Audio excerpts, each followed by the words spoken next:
Hello there, Mr. Geislard here, and we're going to take a look at number 3. Now, to solve this, you're going to use one of the rules that we found in our rules of exponents and logs. At the very bottom of that page, there's the rule natural log rules, and one of them says that if you take the natural log of e to the k, that's just equal to k. Now, the reason why that is we can use the power rule here and take the exponent and bring it out front. So it's k times the natural log of e is equal to k.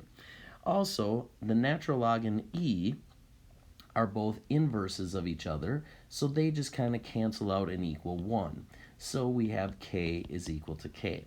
So that's why that if you take the natural log of e to the k, it's just equal to k.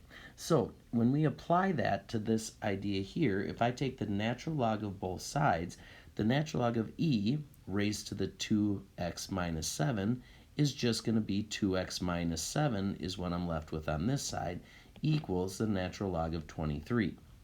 Now I'm just going to go ahead and add 7 to both sides. So I get 2x equals the natural log of 23 plus 7.